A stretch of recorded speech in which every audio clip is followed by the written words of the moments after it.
राधे राधे जी, जय श्री कृष्णा। आप सबका सुनीता भक्ति चैनल में हार्दिक स्वागत है। तो आइए भक्तों, आज के माघ मास के कथा महात्म्य को प्रारंभ करते हैं, जिसमें बताया गया है कि एक वैष्णव ब्राह्मण द्वारा पिशाच को मुक्ति दिलाने और भगवान के दर्शन का वर्णन है। और इसमें कहा गया है कि जो कोई इस स्त्रोत को पढ़ता है उसकी भक्ति अचल हो जाती है और धर्म कार्यों में सफलता भी मिलती है। यह अध्याय भगवान की महिमा और स्तुति पर केंद्रित है। तो आइए प्रारंभ करें। फिर उसके बाद लोमस कहने लगे कि पूर्व काल में अवंती देश में वीरसेन नाम का एक राजा था। उसने नर्मदा के किनारे राजसूय यज्ञ और अश्वमेध यज्ञ किए, जिनके खंभे सोने के बनाए गए। ब्राह्मणों को अन्न का बहुत सा दान दिया गया और बहुत सी गायें, सुंदर वस्त्र और सोने के आभूषण भी दान में दिए गए।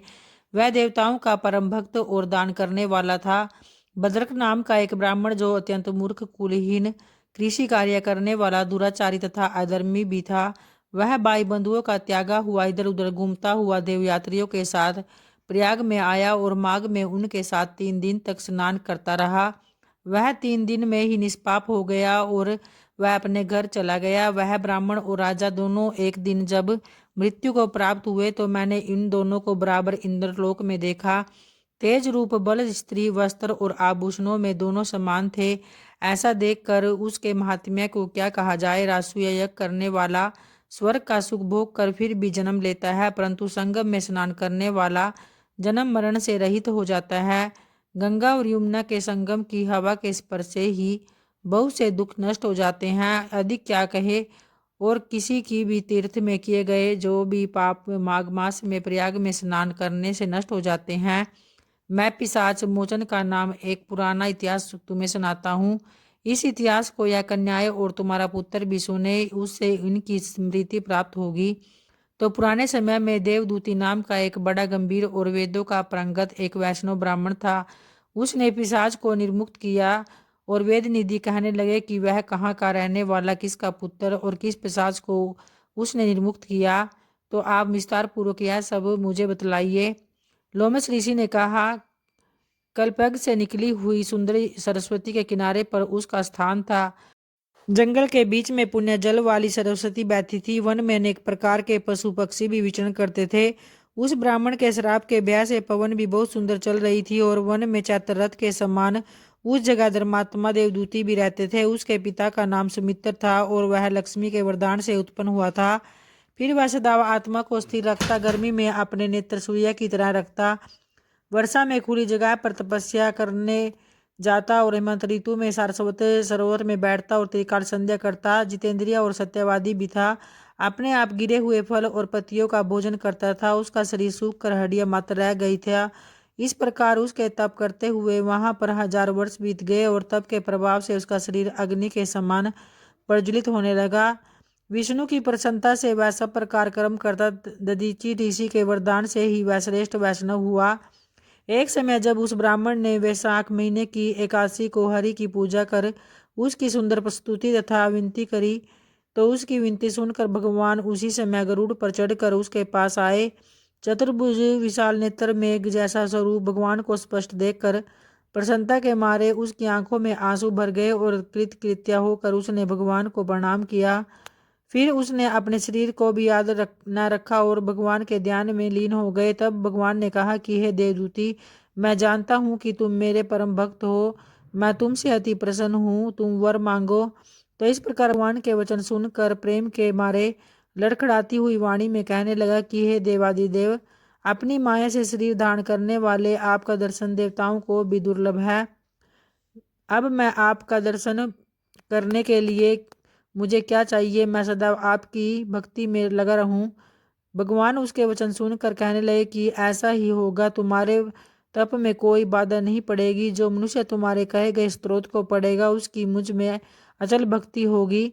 उसके धर्म कार्य सांगोपांग होंगे और उसकी ज्ञान में परम निष्ठा भी होगी। तो इस तरह से भक्तों, आज के माघ मास कथा महात्म्य का अध्याय ये संपन्न होता है। और आइए अब माता तुलसी चालीसा पाठ का श्रवण करते हैं। नमो नमो तुलसी महारानी, महिमा अमित न जाए बखानी। दियो विष्णु तुमको सन्माना, जग में छायो सुयस महाना। विष्णु प्रिया जय जयति भवानी, तिहु लोक की हो सुख खानी। भगवत पूजा कर जो कोई, बिना तुम्हारे सफल न होई। जिन घर तव नहीं होए निवासा, उस पर कर ही विष्णु नहीं बासा। करे सदा जो तव नित सुमिरन, ते ही के काज होए सब पूरन। कार्तिक मास महात्म तुम्हारा, ताको जानत सब संसारा। तव पूजन जो करे कुंवारी, पावे सुंदर वर सुकुमारी।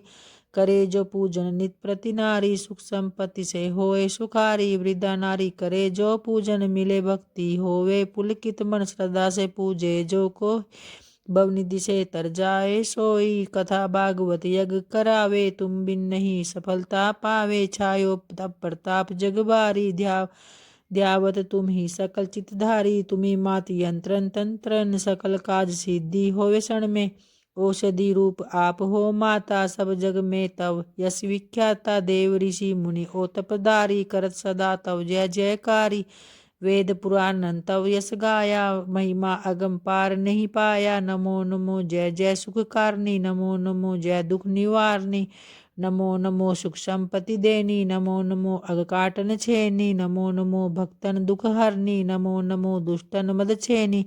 नमो नमो भव पार उतारनी, नमो नमो परलोक सुधारनी। नमो नमो नमो निज भक्त उबारनी, नमो नमो जन काज संवारनी। नमो नमो जय कुमति माता, नमो नमो सुख उपजावनी। जयति जयति जय तुलसी माई, ध्याऊँ तुमको शीस नवाई। निज जन जानी मोहि अपनाओ, बिगड़े कारज आप बनाओ। करु विनय मैं मात तुम्हारी, पूर्ण आशा करु हमारी। शरण चरण कर जोरी मनाऊँ, निस्दिन तेरे ही मैं गुण गाऊँ। करु मात यह सब अब मोह पर दाया, निर्मल होए सकल मम काया। मंगू मात यह वर दीजे सकल, मनोरथ पूर्ण कीजे। जनु नहीं कुमनेम अचारा, छमु मात अपराध हमारा। भरै मास जो पूजा तुमको, तासम जग में और न दूजा। प्रथमी गंगा जल मंगवावे, फिर सुंदर स्नान करावे। चंदन अक्षत पुष्प चढ़ावे, धूप दीप नैवेद्य लगावे। करे आचमन गंगा जल से, ध्यान करे हृदय निर्मल मन से। पाठ करे फिर चालीसा की, स्तुति करे मात तुलसा की। यह विधि पूजा करे हमेशा, ताके तन नहीं रहे कलेसा। करे मास कार्तिक का साधन, सोवे नित पवित्र सिद्ध हुई जाही। है यह कथा महासुखदाई, पढ़े सुने सो भव तर जाई। तुलसी मैया तुम कल्याणी, तुमरी महिमा सब जग जानी। भाव न तुझे मानित नित ध्यावे, गा गा कर माँ तुझे रिझावे। यह श्री तुलसी चालीसा पाठ करे जो कोई, गोविंदा सो फल पावी जो मन इच्छा होई। तो इस तरह से भक्तों आपको ये कथाएं जरूर पसंद आती होगी। अगर आती है तो वीडियो को लाइक जरूर करा करें, और जो चैनल पे पहली बार आए हैं चैनल को भी सब्सक्राइब करा करें, ताकि इस तरह की वीडियो और कथाएं मैं आगे भी आप लोगों के लिए लेकर आती रहूं। धन्यवाद।